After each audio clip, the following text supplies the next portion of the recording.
A worst take, and who's the worst take from? Unfortunately, the worst take of the week is from Sir Jim Ratcliffe when he did his big interview, talked about backing Ruben Amorim. That isn't the worst take.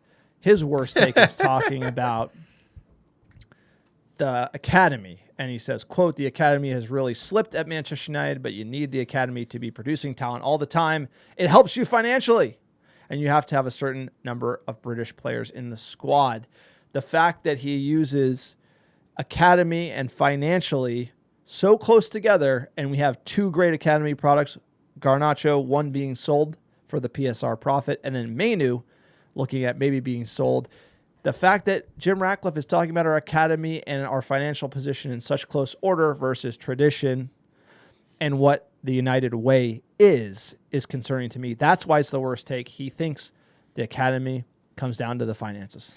And to be fair, like, they've screwed up the pooch because we've had all these great talents that we've produced and then given to another club, maybe as a loan or a cheap deal, and then they start flying. Alvaro Fernández gave him away for £4 million. Now he's the starting left back on Real Madrid. Anthony Elanga, and then Scott McTominay, we probably needed to keep him. He's winning the freaking league with Napoli. You know, it Great just points. Well, like I said, we foisted Garnacho. We might foist Kobe Mainu. This team has been able to produce top talent for, you know, almost a century, and it still has consistently done so, even when the team has slipped. And it's like somehow we didn't find a way to take this really good crop of talented youngsters. Actually, Murtaugh started buying at 16 years old in the Garnacho and Fernandez camp, and then we somehow like gave them away for peanuts. So that's on him.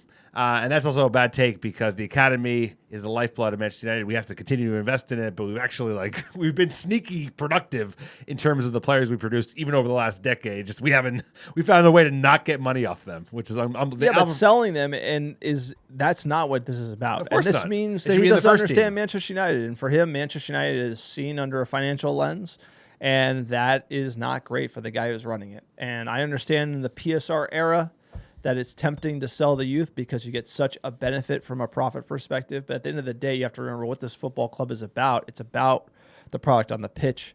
It's about the youth-driven efforts. Because, like, you go back to the Busby Babes, you go back to, like, where Manchester United history really originated, and it comes from the youth. It comes from the academy and Jimmy Murphy as well. So United really have to have a hard look in the mirror. Worst take of the week, it's Ratcliffe.